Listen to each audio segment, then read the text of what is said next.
Welcome back to Adventure and Repeat. Glad to see you here. So we're going to talk about today is plow prep harness wiring.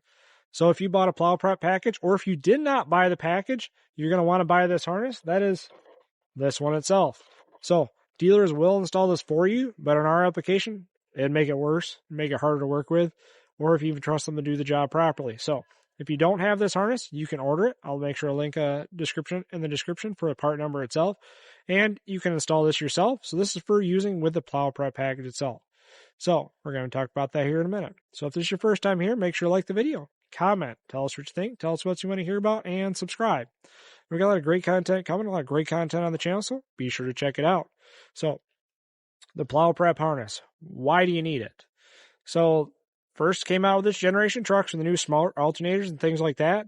When the plow pump motor would run and the alternator would kick on to try to take up some of that load, the challenge was when the plow pump motor shut off, that instantaneous off, the alternator was still kicking out high output of voltage, and it would cause the voltage to actually spike and surge through the system. During that surge, that would cause your infotainment system in your display and your radio and stuff like that to actually shut off from the surge. And you'd have to shut the truck down and start it back up to get it to come back, and it was causing a lot of problems for people that you shouldn't have that problem. So this was the solution, to add this jumper harness. So that way, when you run the plow pump, it just kicks out the alternator to a solid state and has the same output.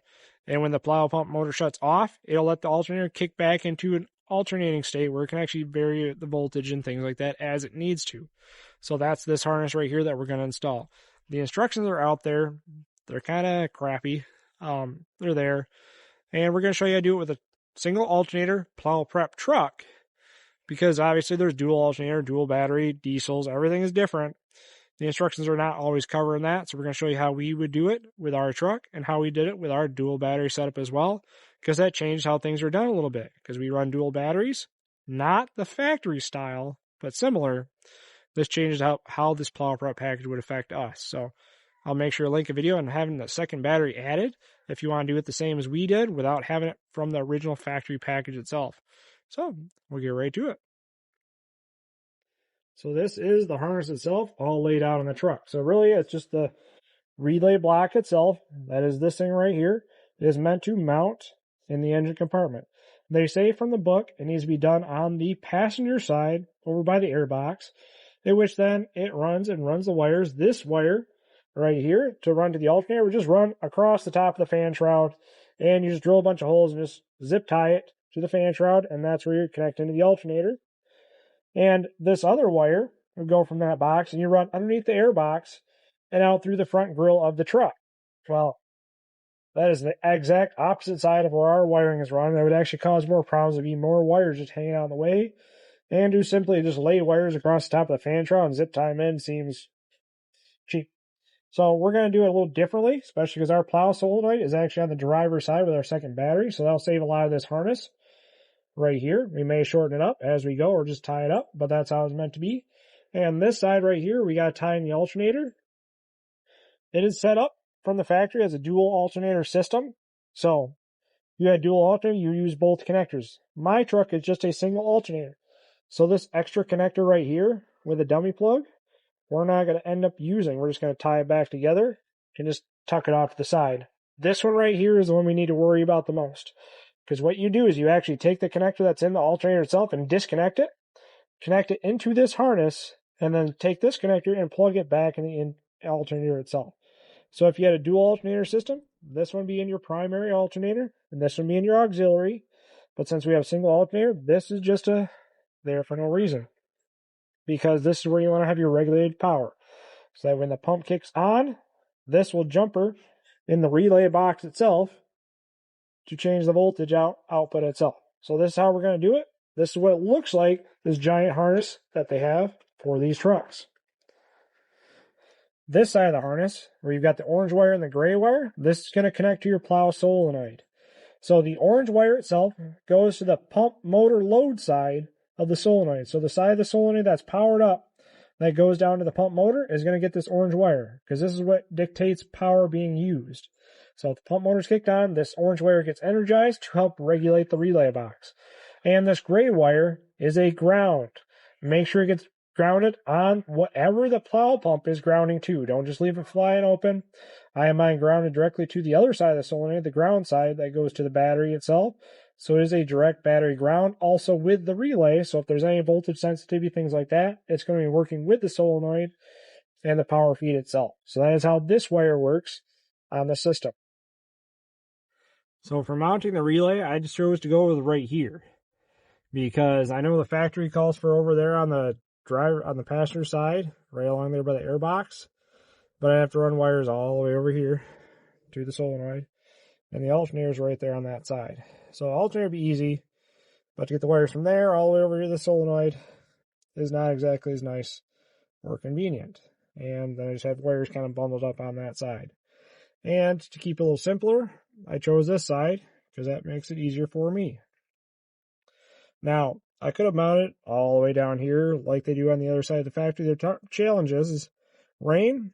There's no seal keeping it from here because the hood just kind of comes right down on the edge. That means all the water just washes right in there. And there's going to be no rain protection. So if I mount it there, it would work. But it's just going to have water and moisture on all the time. So just to prevent future issues, I chose to go up here on the firewall itself. And yeah, little studs across there. That one already had a nut that holds on the battery cable bracket. So that's a convenient spot right there.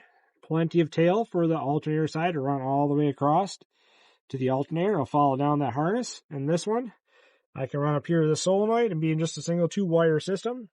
I can shorten that as I need to. And it should look a lot cleaner, a lot nicer, running it like that. Now this harness, I will just lace through here, run it down through the side. You gotta see it started there. Now I'm just gonna come up and right around through here and follow the same alternator harness that's already there, running up to the plug. And the plug is actually in a really bad spot. It's right here. So it's fun to try to reach in there with your fingers to get that out of there. But once you unplug it and get that out of there, you can peel it back. See, there's the same connector that comes with the harness itself. So that connector is going to connect into this end because this one has the tail. That's your main master control for the alternators. The other one's technically the slave connector. So that's one of the main connector. And this one is just going to plug right back in that spot. And when I go from there, I'm just going to start zip tying back and backtracking all the way around and tie everything up and follow factory harness directions. Just like that. So that's how it looks with it mounted to the firewall back there. Harness runs down and around just like the factory harness does. It goes right there by the alternator. Still looks like the factory harness right there. Nice and easy. I did not have to cut that to length. It all is the same factory length that it was. No adjustment there. That connector got tucked up in the corner right there. Nice and easy. So it actually doesn't look too bad. And then the other tail had to come down, come back down this way. Just had to follow the same factory harness. I did not actually have to trim this at all. It came up here and I just looped it around. Just tied right here on the ground of the solenoid that goes to the actual battery ground itself. And then the fuse I just had come right here to the power side. This is what actually goes to the power side of the motor of that. So that's all there is to it. It's a pretty clean system as it is. That's not a bad spot. I like to have it mounted. It's better enough in the other places that they had optioned. So that is what it looks like. So that's all there is to it for mounting this plow prep relay box. So if you are going to plow with these trucks, you do need to have this added on. If you don't need to plow with a truck, then you don't have to really worry about it. It's an add-on thing. If you choose to add it on or not, it really doesn't matter. If you're going to put a winch on a truck, it's probably a good suggestion to have this just because the winch loads are similar to what a plow prep would actually do. So that's all there is to it. Hopefully you can like the video. Comment, tell us what you think, tell us what you want to hear about, and subscribe. We got a lot of great content coming, a lot of great content on the channel already, so be sure to check it out. And remember to have a great adventure.